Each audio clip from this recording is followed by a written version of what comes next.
Hello everyone. जब हम last lecture में केमिकल काइनेटिक्स के ऑर्डर ऑफ रिएक्शन पे डिस्कस कर रहे थे और ऑर्डर ऑफ रिएक्शन किस तरीके से कैलकुलेट करते हैं उसकी कंप्लीट कैलकुलेशन हमने देखी, ठीक है। दूसरा चीज जहां पे हम डिस्कस कर रहे थे रेट लॉ एक्सप्रेशन, उसके बारे में भी देखा। आज हम जो डिस्कस करेंगे वो सबसे ज्यादा इंपॉर्टेंट है। वो क्यों है? क्योंकि हम वहां पे ये देखेंगे कि जो रेट लॉ एक्सप्रेशन है वो किस तरीके से मेंशन करते किसी भी रिएक्शन को देख के, ठीक है। क्योंकि हमने ये बोला है कि केमिकल काइनेटिक्स एक्सपेरिमेंटल डाटा देता है, एक्सपेरिमेंटल पे बेस्ड है, एक्सपेरिमेंट के बिना हम इसमें कुछ भी नहीं करते, ठीक है। तो आज हम डिस्कस करेंगे कि रेट लॉ एक्सप्रेशन किस तरीके से मेंशन करते हैं किसी भी रिएक्शन से। बहुत इंपॉर्टेंट टॉपिक है। तो यहां पे अगर यदि हम सपोज करें मेरे पास में कोई भी एक रिएक्शन है, उसमें रिएक्टेंट है और वो रिएक्टेंट प्रोडक्ट में कन्वर्ट होने लग रहे हैं। बिल्कुल सिंपल सा एक छोटा सा कॉमन सा एग्जांपल ले लेते हैं डेली लाइफ से रिलेट करके। जैसे मान लो सपोज करो हमारे पास में कोई भी एक शादी का फंक्शन है जहां पे अगर यदि यहां पे पॉइंट ए है जो जहां से बारात चलनी है, ये बारात चल के जाएगी और इस पॉइंट पे जाएगी जहां पे ये पॉइंट है पी, बी ले लो, सी ले लो, कुछ भी पॉइंट है, मतलब इस पॉइंट से चलिए और इस पॉइंट पे जाना है, ठीक है। एक कंडीशन यहां पे देखो, ध्यान से समझना है।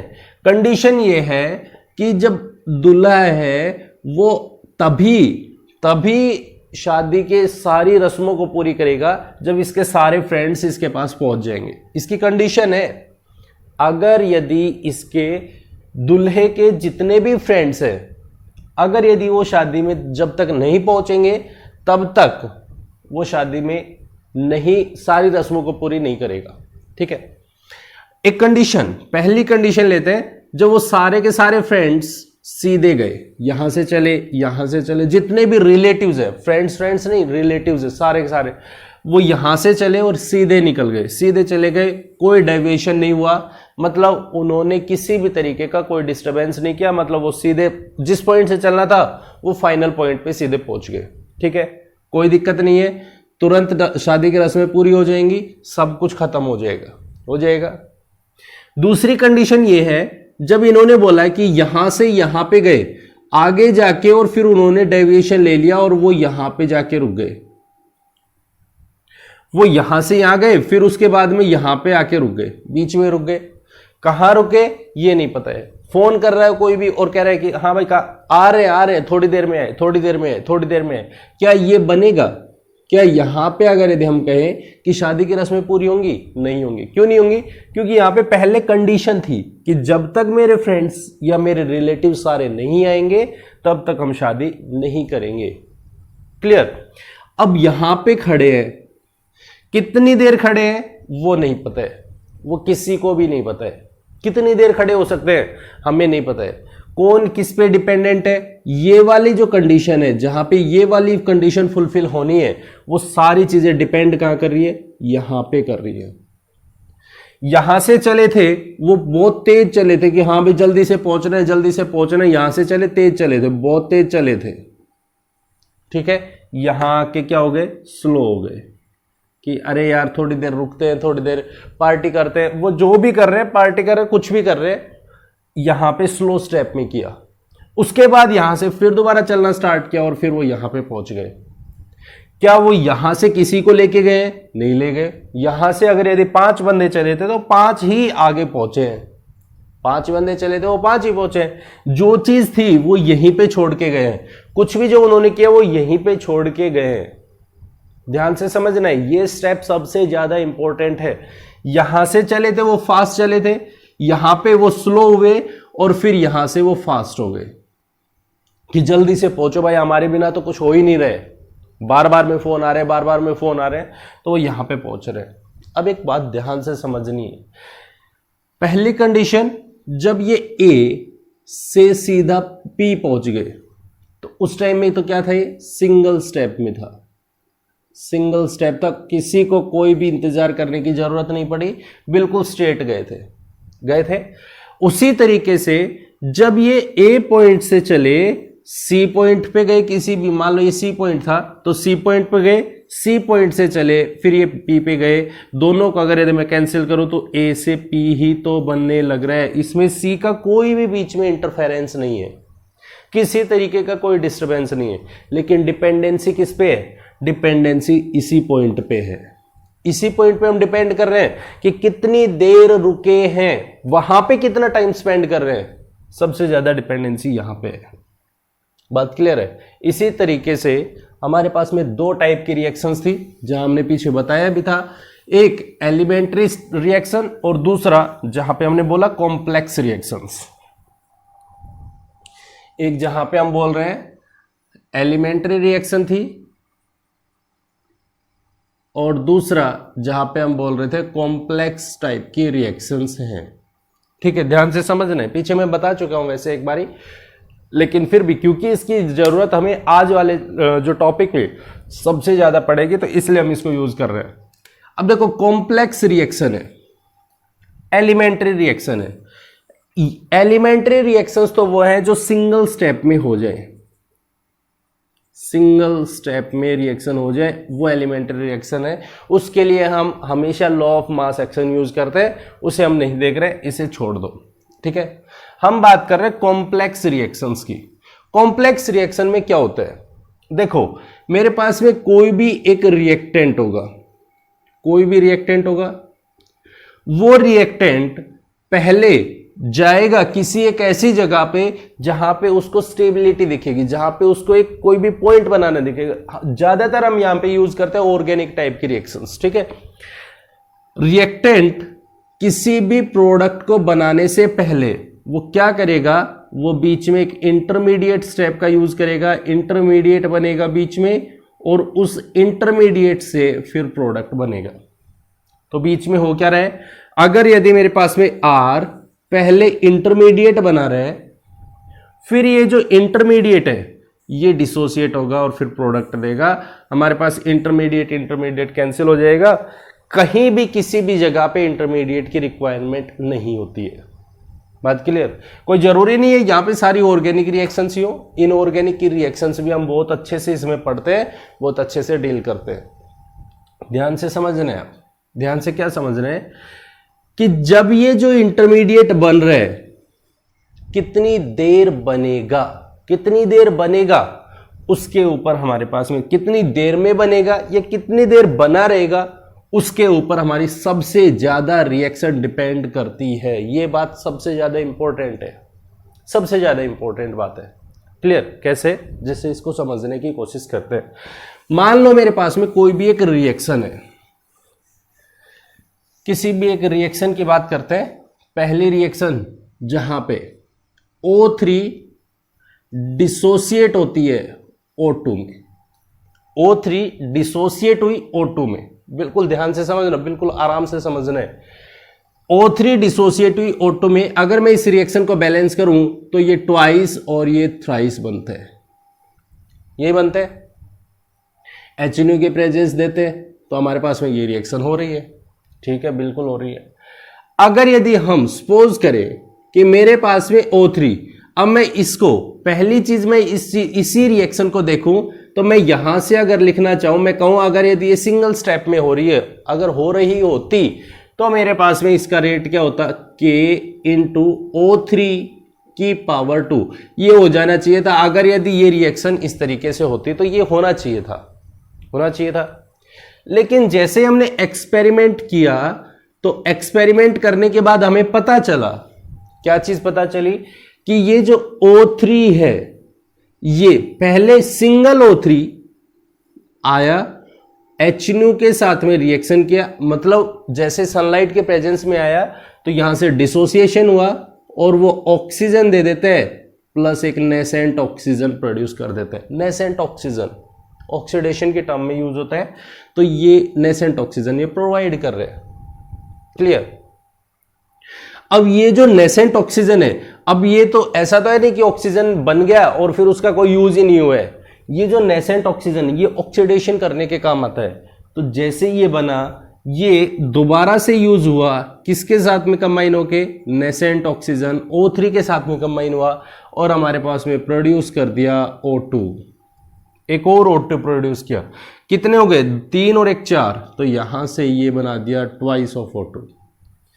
अब देखो अगर यदि मैं इस रिएक्शन को ध्यान से देखूं, मेरे पास में हो क्या रहे, ऑक्सीजन से ऑक्सीजन कैंसिल, जो मेरी ऊपर वाली रिएक्शन है वो यही बन रही है, thrice of O2 gives thrice of O2, twice of O2, O3 gives thrice of O2।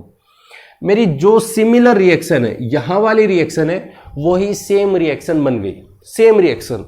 मतलब अगर हम बाहर से देख रहे हैं तो हमें तो ये रिएक्शन दिख रही है, यही रिएक्शन दिख रही है, लेकिन अंदर क्या हो रहा है, अंदर इस रिएक्शन का जब हम मैकेनिज्म देख रहे हैं तो वो मैकेनिज्म ये बनने लग रहे हैं।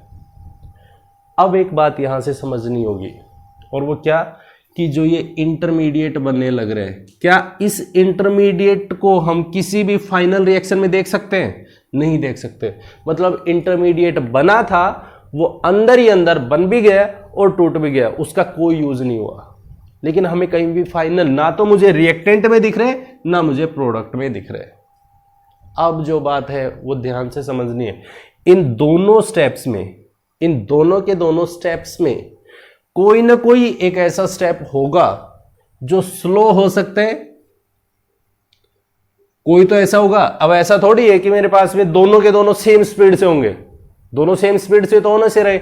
ये पहला स्टेप है, जब हम सनलाइट के प्रेजेंस में देंगे तो धीरे धीरे टूटेगा, धीरे धीरे डिसोसिएट होगा, कुछ कुछ अमाउंट में डिसोसिएट होगा। मतलब ये वाला स्टेप मेरा स्लो स्टेप है।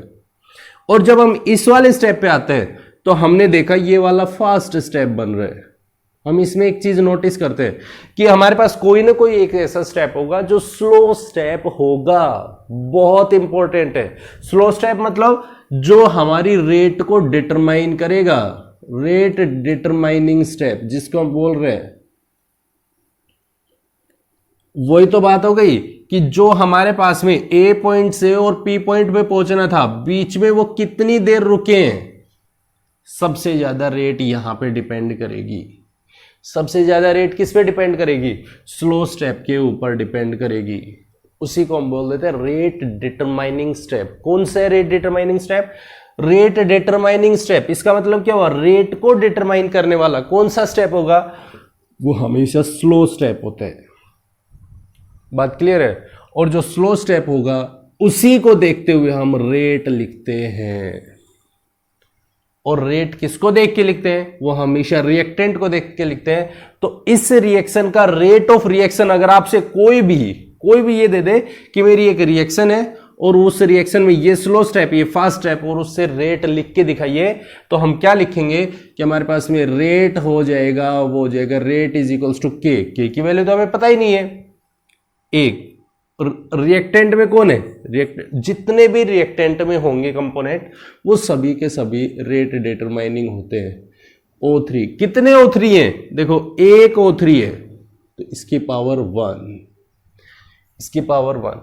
तो जब हम अगर हम सिंपली रिएक्शन देखते हैं तो हमें लग रहा था कि ये सेकेंड ऑर्डर रिएक्शन होगी, लेकिन जब हमने एक्सपेरिमेंट से इसको अंदर से देखा, जब इसके स्लो स्टेप से हमने मेंशन किया, रेट डिटरमाइनिंग स्टेप से हमने मेंशन किया, तो हमें पता चला कि इसका रेट का ऑर्डर फर्स्ट है, फर्स्ट ऑर्डर रिएक्शन है। रेट इज इक्वल्स टू के इंटू O3 की पावर 1 बन रहा है। बात क्लियर हो गई? तो हमारे पास इस तरीके से किसी भी रिएक्शन का रेट डिटरमाइन करते हैं। कौन से स्टेप से? स्लो स्टेप से। तो सबसे इंपॉर्टेंट एक चीज नोट कर लेना, क्या क्या हमारे पास में गिवन हो सकता है, किस किस टाइप से गिवन हो सकता है। देखो सबसे पहली चीज तो हम अगर यदि ये बात करें कि कोई भी अगर रिएक्शन है, कोई भी रिएक्शन हो रही है, तो पहली चीज जब हमें क्वेश्चन दिया होगा, देखो रूल मेंशन कर लेना इस चीज के लिए, क्या लिखना है आपको, किस तरीके से आप रेट लिख सकते हो। जब आपको 2-3 रिएक्शन दे रखे जिसमें स्लो स्टेप, फास्ट स्टेप ऐसे दे रखे, तो आप इसको मेंशन कर सकते हो। पहली चीज, अगर आपको कोई भी रिएक्शन दे रखी है जहां पे आपको स्लो स्टेप बोल दिया या फास्ट स्टेप बोल दिया, तो जो स्लो स्टेप रिएक्शन है, स्लो स्टेप रिएक्शन है। सेकेंड पॉइंट, जो स्लो स्टेप रिएक्शन है वो रेट डिटरमाइनिंग स्टेप होता है, रेट डिटरमाइनिंग स्टेप। तीसरा पॉइंट, जो स्लो स्टेप है उसी को देखते ही आप रेट मेंशन करोगे, और वो रेट क्या होगा, इनटू रिएक्टेंट होगा। और वो रिएक्टेंट में भी क्या होगा, जितना रिएक्टेंट में जो भी कंपोनेंट होंगे, चाहे वो 1 हो, चाहे 2 हो, चाहे 3 हो, चाहे एंड सो ऑन, कुछ भी हो, जो भी वैल्यू होगी वो उसकी पावर x हो जाएगी। वहां से हम रेट ऑफ रिएक्शन मेंशन कर सकते हैं। अब ऐसा कोई जरूरी नहीं है कि आपके पास में सिर्फ ये 2 स्टेप की ही रिएक्शन हो, कोई जरूरी नहीं है। जैसे मान लो एक एग्जांपल और देखते हैं। जैसे मान लेते हैं हमारे पास में एक रिएक्शन दे रखी है, N2O5 डिसोसिएट होता है और वो बनाता है NO2 प्लस O2। मेरे पास ये रिएक्शन हुई। अगर मैं इस रिएक्शन को बैलेंस करूं तो मेरे पास में क्या आएगा, ट्वाइस, दैट इज 4 टाइम्स, हो गया 4 10 8 10, ठीक है, बैलेंस हो गया।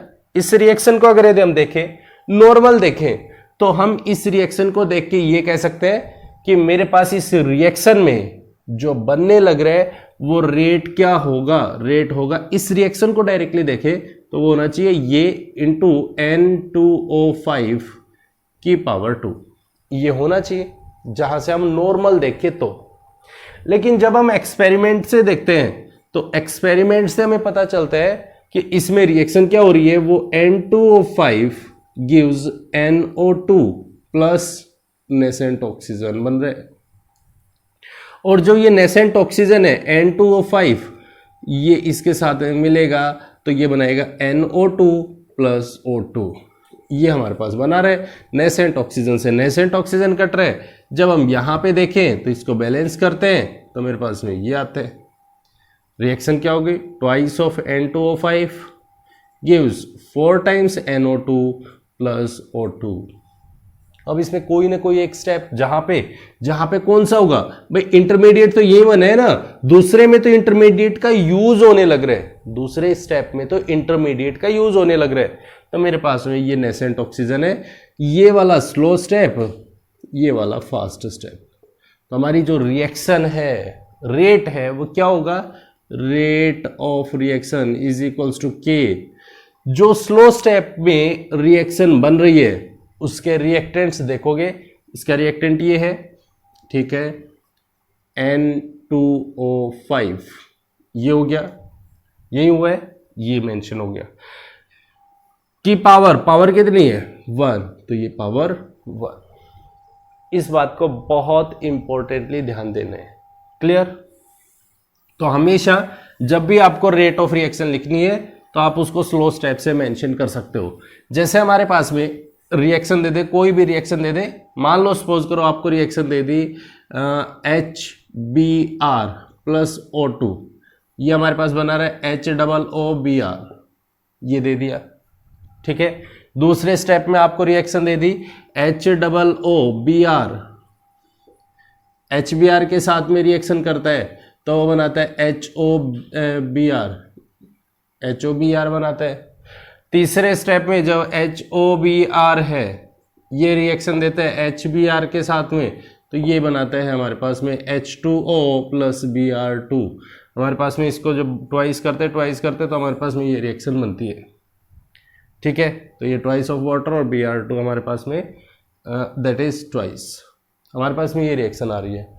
तो बताइए इससे जो रिएक्शन बनेगी, ये मेरे पास में slow step, fast step, fast, और इससे हमारे पास में रिएक्शन बन के आई, वो बन के आई HBr। तो हमारे पास में 1 2 4 times of HBr, O2 gives twice of H2O plus twice of Br2।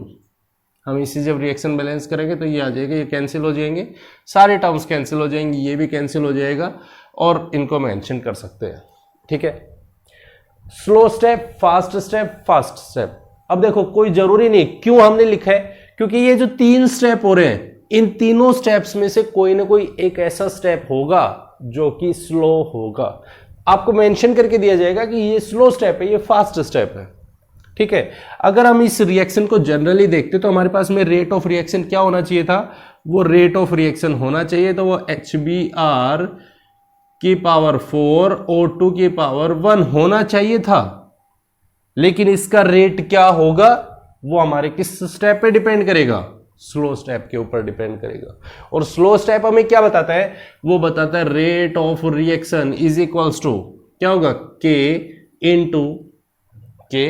Into that is कितना, HBr कितना है 1, HBr दैट इज 1, ऑक्सीजन कितना दैट इज O2। तो हमारे पास ऑर्डर ऑफ रिएक्शन इसका क्या हो गया, दैट इज ट्वाइस। तो इस चीज को समझना है, हमेशा स्लो स्टेप ही रेट डिटरमाइनिंग स्टेप होता है और वो हमेशा रेट ऑफ रिएक्शन को डिसाइड करता है। क्लियर हो गई बात। चलो, तो ये था हमारे पास में किस तरीके से रेट लॉ एक्सप्रेशन मेंशन करते हैं, किस तरीके से उसको लिखते हैं। क्लियर। अब आते हैं हम सेकंड स्टेप पे, जहां पे हमें बोला जाता है molecularity of the reaction. Molecularity, देखो एक बात ध्यान से समझनी है, पहले हम मोलिकुलरिटी को पढ़ते हैं, उससे पहले हम एक छोटा सा एग्जांपल समझ लेते हैं, उसके बाद में हम धीरे धीरे आगे चलेंगे। ठीक है। जैसे मान लो सपोज करो आप बहुत ही टाइम के पंक्चुअल है, एकदम जिस पॉइंट पे आप खड़े हो, जिस जगह पे आप खड़े हो, या आप जहां भी कुछ भी करते हो, तो आप हमेशा टाइम की पंक्चुअलिटी के साथ में करते हो। ठीक है, बिल्कुल एकदम आपका काम है रोज का, आप घूमने जाते हो, दौड़ करने जाते हो, या जो भी आप काम करते हो उसको एक फिक्स है कि आप सुबह 5 बजे उठते हो और 5 बजे उठ के आप एक्सरसाइज करते हो, 5 बजे आप उठ के घूमने जाते हो, तो आप सारे काम करते हो। ठीक है, 5 बजे आप उठ के, मतलब आपका रेगुलर है। ठीक है। अब आप घूमने जाते हो, आपको एक दिन आपके फ्रेंड ने देखा, बी ने, उसने कहा अरे यार आप घूमने जाते हो तो एक काम किया करो, मेरे को भी बोल लिया करो, मैं भी चल पड़ूंगा आपके साथ में। बोले ठीक है कोई बात नहीं, मैं आपको बोल लूंगा। ठीक है। जब वो इसको बोलने जाते हैं, पहले तो ये 5 बजे उठ के बिल्कुल एकदम रेडी होते हैं, क्योंकि इनका तो टाइम है, वो तो उसी टाइम से करते हैं। अब ये जो बी है इसको बोलने जाता है, तो इसको बोलने जाता है तो भाई 2 मिनट और रुक जा, बस 2 मिनट, 2 मिनट में तैयार हो लिया, बस 5 मिनट रुक गया, बस 5 मिनट में तैयार हो लिया। 5 मिनट लेट होना स्टार्ट हो गया। जाते कितने बजे थे, 5 बजे, अब 5 बज के 5 मिनट पे जाने लगे, मतलब धीरे धीरे लेट हो गया, टाइम चेंज हुआ।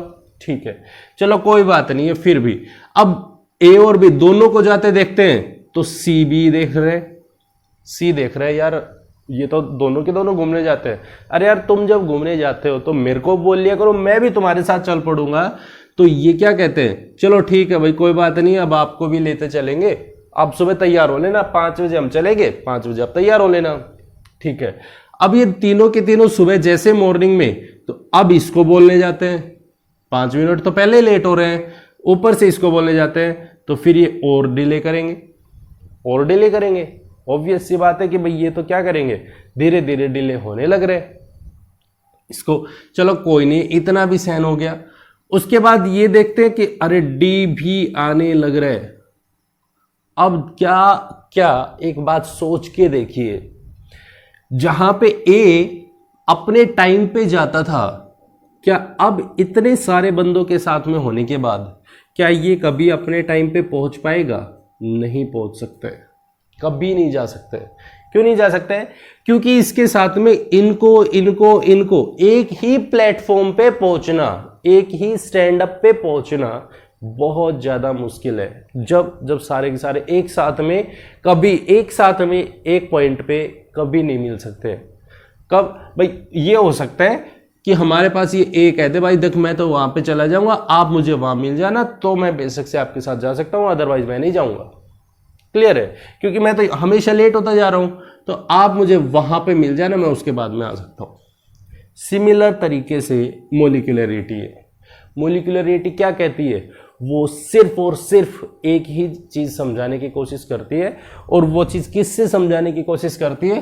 वो कहती है कोलिजन थ्योरी पढ़ के आइए, पहले कोलिजन थ्योरी पढ़िए। बोले चलो कोलिजन थ्योरी देख लेते हैं, कोलिजन थ्योरी क्या थी। उसने बोला कि हमारी कोई भी जो रिएक्शन है, कोई भी रिएक्शन होनी है, अब ऐसा तो है नहीं कि मेरे पास में ये ए है और ये मेरा कंपोनेंट बी है। जब मेरे ए और बी रिएक्टेंट हैं तो वो प्रोडक्ट दे रहे हैं, बिल्कुल दे रहे हैं। बिल्कुल हमारी कोई भी रिएक्शन होगी वो इसी तरीके से होती है कि मेरे पास में कोई भी रिएक्टेंट्स आते हैं, वो आपस में एक दूसरे के क्लोज आते हैं। मान लो सपोज करो मेरे पास एक कंटेनर है ये ए और दूसरा कंटेनर है मेरा बी, इसमें ए पड़ा हुआ है, इसमें बी पड़ा हुआ है।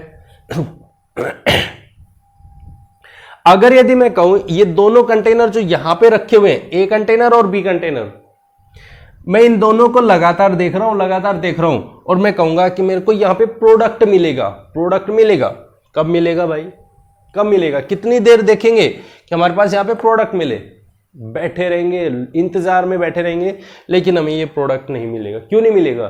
क्योंकि जब तक मैं ए को और बी को आपस में कंबाइन ना करूं, जब तक मैं ए और बी दोनों को आपस में कंबाइन नहीं करूंगा, तब तक मेरे पास में ये प्रोडक्ट नहीं बन सकते है। बात क्लियर है?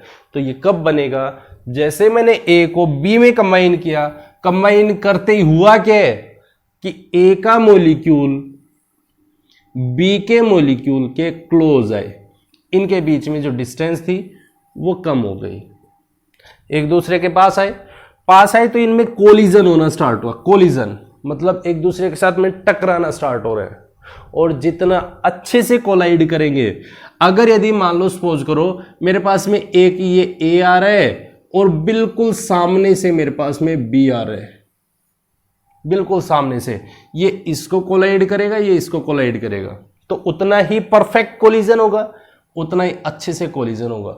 अगर यदि मान लो सपोज करो ए मेरा इधर जाने लग रहा है और बी इधर से कहीं से आने लग रहा है और इस तरीके से टकराएगा, क्या कोलिजन ज्यादा परफेक्टली होगा? नहीं होगा। क्यों नहीं होगा? क्योंकि इनको बिल्कुल आमने सामने से टकराना है। जितने अच्छे से कोलिजन होगा किसी भी कंपोनेंट में, अगर कोलिजन जितना अच्छे से होगा, परफेक्टली होगा, उतनी अच्छी हमारे पास में रिएक्शन बनेगी, उतनी अच्छी रिएक्शन बननी है। ठीक है, अब सबसे बड़ी बात आती है कि चलो ठीक है, ए तो आपस में टकरा गया बी के साथ में, अब ए है वो बी के साथ में टकरा रहा है यहां से यहां पे।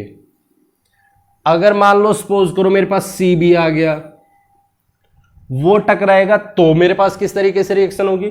अब ये सी मेरे पास यहां से ऐसे भी टकरा सकता है, और एक टाइम ऐसा भी हो सकता है कि ये मान लो सपोज करो इस तरीके से टकरा जाए इनके साथ में।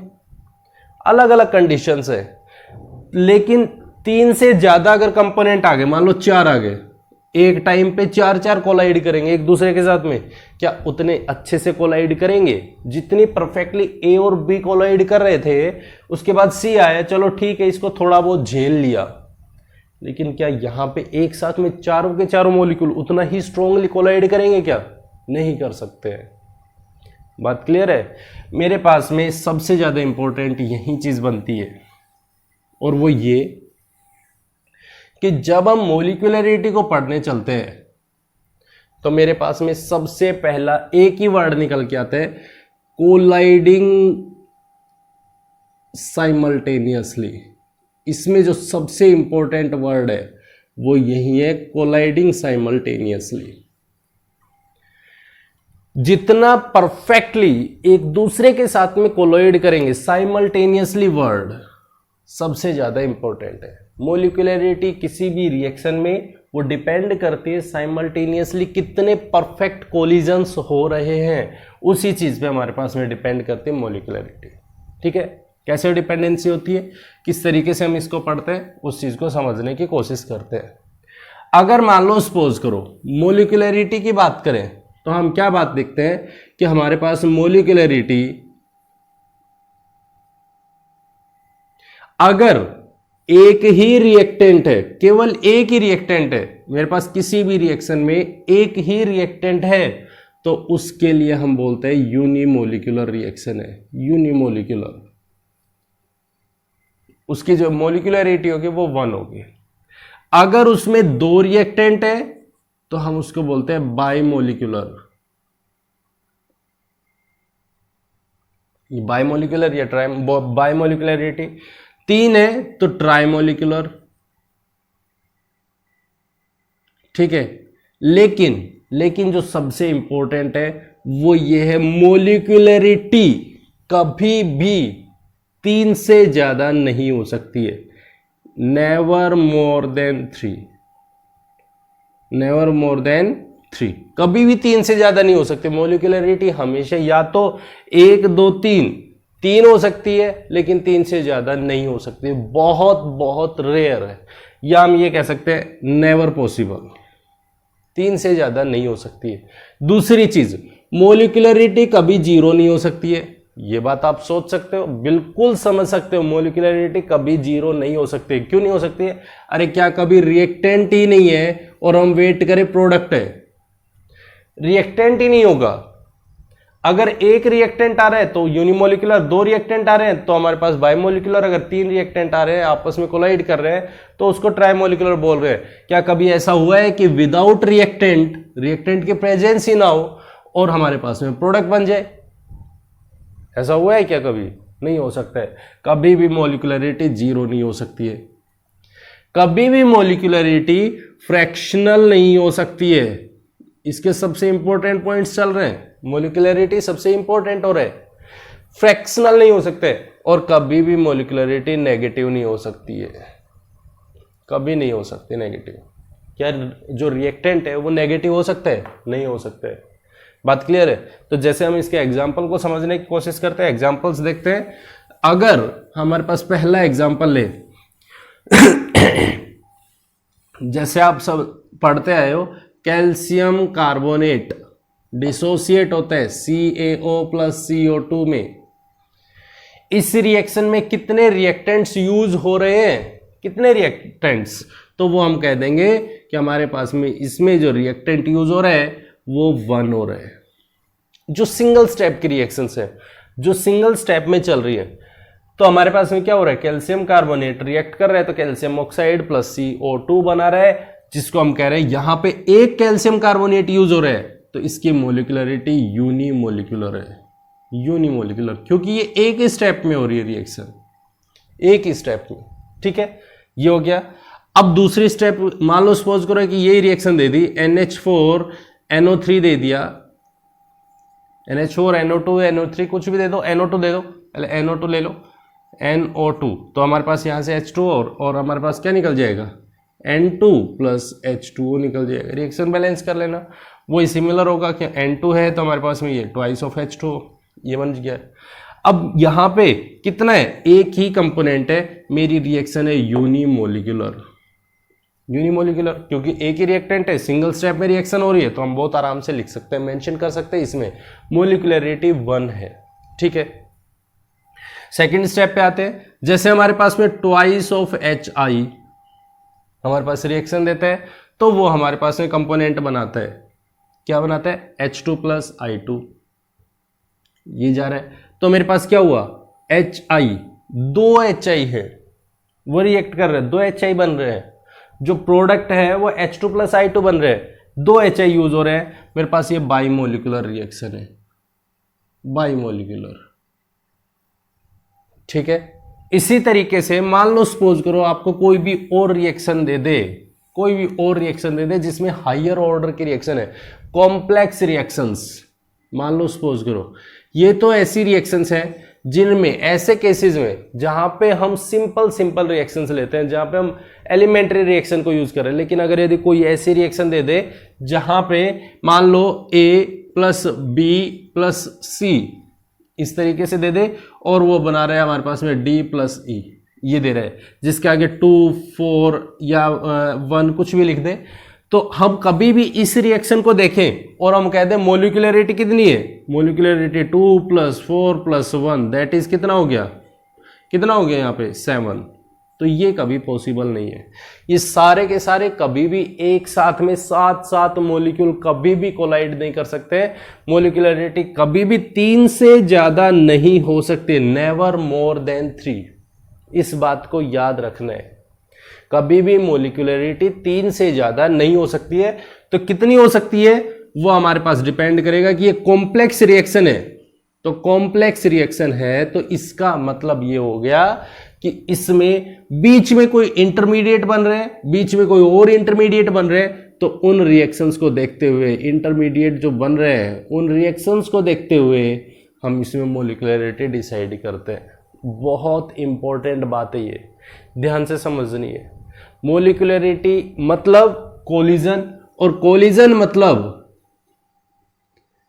एक टाइम पे कितने मॉलिक्यूल्स मैक्सिमम टकरा सकते हैं, वो 3 ही हैं, उससे ज्यादा कभी नहीं हो सकते। बात क्लियर है? तो इस चीज को बहुत इंपॉर्टेंटली ध्यान देना है कि मोलिकुलरिटी ऑफ रिएक्शन क्या होता है। सबसे ज्यादा इंपॉर्टेंट अब यहां पे अगर यदि मेंशन करें तो difference between order and molecularity. Difference क्या क्या होंगे वो आप सब जानते हो। डिफरेंस ऑर्डर एंड मोलिकुलरिटी आप जानते आए हो। ऑर्डर को हम हमेशा कहां से लिखते हैं, रेट लॉ एक्सप्रेशन से लिखते हैं। और हमारे पास मोलिकुलरिटी क्या होता है, साइमल्टेनियसली कोलिजन क्या क्या हो रहा है उस पर डिपेंड करते हैं।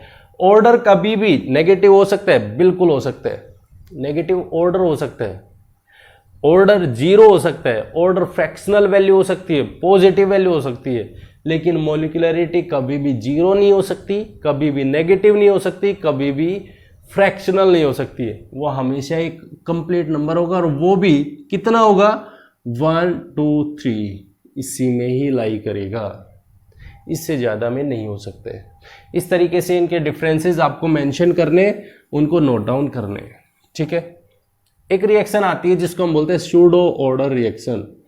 देखो pseudo molecular order reaction, pseudo order reaction क्या होता है, देखिए ध्यान से समझिए। स्यूडो वर्ड जो होता है वो होता है गलत फहमी पैदा करने वाला। स्यूडो वर्ड का मतलब ये होता है गलत फहमी पैदा करो। गलत फहमी का मतलब क्या हो गया, गलत फहमी का मतलब ये हो गया कि कोई रिएक्शन ऐसी होगी जो देखने में तो हमें ऐसा लगेगा, ध्यान से समझना है, देखने में तो ऐसा लगेगा, इट सीम्स टू बी कि ये हायर ऑर्डर रिएक्शन है, सेकंड ऑर्डर है, थर्ड ऑर्डर रिएक्शन है, लेकिन जब हम इसको मेंशन करते हैं, चेकआउट करते हैं, तो हमें पता चलता है ये यूनिमोलिकुलर रिएक्शन है। किस तरीके से, जैसे हम समझने की कोशिश करते हैं, इसी चीज को समझते हैं। मान लो सपोज करो हमारे पास में एस्टर होता है, कोई भी एस्टर है, प्लस H पॉजिटिव है, या आप इसको एक कॉमन एग्जांपल से समझ लो, कोई बात नहीं, कॉमन एग्जांपल ले लेते हैं। मान लेते हैं सपोज करते हैं A प्लस B मेरे पास रिएक्ट कर रहे हैं, C प्लस D बना रहे हैं, ठीक है। वही सेम चीज है, आप इसकी जगह पे एस्टर रख लेना, इसमें आप यहाँ पे क्या रख दोगे, H2O रख दो, या H पॉजिटिव एसिडिक मीडियम में, तो हमारे पास में रिएक्शन होती है, वो हमारे कार्बोक्सिलिक एसिड फॉर्मेशन करता है प्लस एल्कोहल फॉर्मेशन करता है, दोनों चीजें सेम ही है। अगर मेरे पास में यहां पे ये A है, ये B है, एक जो पॉइंट होता है वो ये होता है, किसी भी एक को हम थोड़ी सी अमाउंट में डालते हैं और दूसरा हमारे पास में एक्सेस अमाउंट में होता है, दूसरा एक्सेस अमाउंट में, तो बहुत ज्यादा होता है, बहुत ज्यादा अमाउंट में होता है, जिसको हम ये कह सकते हैं कि अगर यदि हम इसकी कंपैरिजन इससे करें तो ये तो बहुत थोड़ा सा है। लेकिन क्या अगर यदि मान समझ के देखना, अगर यदि हम खाली यही ले लें तो क्या ये रिएक्शन होगी, नहीं हो सकती है। किस पे डिपेंडेंसी हो रही है, इस रिएक्शन को होना है तो वो इसका होना सबसे ज्यादा जरूरी है। मेरे को ये प्रोडक्ट चाहिए, ये प्रोडक्ट कब मिलेंगे, जब मेरे पास में इसमें ये चीज मिलाएंगे। अब वो कितनी मिलाएंगे, अगर थोड़ी मिलाएंगे तो थोड़ा बनेगा, ज्यादा मिलाएंगे तो ज्यादा मिलेगा, लेकिन हम इसको कितना भी ले सकते हैं, ये एक्सेस अमाउंट में पड़ा है, बहुत ज्यादा पड़ा है। जैसे अगर यदि मैं कहूं यहां पे ये 0.01 है और ये मैं कहूं कि 10 मोलर है, 10 मोल, इसके 10 मोल है, इसके 0.01 मोल है, तो मैं अगर यदि इस टर्म को लिखने की कोशिश करूं तो मेरे पास में ये तो पहले खत्म हो जाएगा, ये कितना बचेगा, ये तो बहुत ज्यादा बचेगा, 9.9999 समथिंग वैल्यू बचेगी। क्या ये खत्म हुआ है, नहीं हुआ है। किस पे डिपेंड हो रहा है, सारी चीज इसके ऊपर डिपेंड हो रही है। बात क्लियर है। अगर मैं इस रिएक्शन को देख के लिखूंगा तो रेट मेरे पास क्या आएगा, वो होना चाहिए K into A into B, दोनों के ऊपर डिपेंड करना चाहिए, दोनों पे डिपेंड करना चाहिए। लेकिन वैल्यू इस पे डिपेंड नहीं कर रही है, वैल्यू केवल और केवल किस पे डिपेंड कर रही है, rate is equals to K into A के ऊपर डिपेंड कर रही है, क्योंकि इसकी अमाउंट बहुत थोड़ी है और ये एक्सेस अमाउंट में है। हम इस टर्म को हटा देते हैं कि हमारे पास में ये तो बहुत ज्यादा है, फालतू के है। ऐसे रिएक्शंस को हम बोलते हैं स्यूडो ऑर्डर रिएक्शन। बात क्लियर हो गई, समझना है दोनों चीजों, तीनों कॉन्सेप्ट्स को समझना है, ध्यान से पढ़ना है। कि हम क्या चीज़ एक्सप्लेन करना चाहते हैं, हम क्यों ऑर्डर मेंशन करते हैं, ऑर्डर ऑफ रिएक्शन क्यों लिखते हैं, ध्यान से समझ लें। क्लियर है। तो ये था हमारा आज का लेक्चर, जिसमें हमने तीनों टर्म्स को डिस्कस किया। ऑर्डर ऑफ रिएक्शन कैसे लिखते हैं, रेट लॉ एक्सप्रेशन कैसे लिखते हैं, मोलिकुलरिटी क्या होता है, स्यूडो ऑर्डर ऑफ रिएक्शन क्या होता है, एकदम क्लियरली बिल्कुल इसको बिल्कुल जीरो लेवल से हमने पढ़ाने की कोशिश की ताकि आपको समझ में आए। आई होप आप लोगों के लेक्चर पसंद आया होगा। अगर पसंद आए तो इसे लाइक, कमेंट और शेयर जरूर करें, और अगर चैनल को अभी तक सब्सक्राइब नहीं किए तो चैनल को सब्सक्राइब जरूर करें। Thank you very much and have a nice day.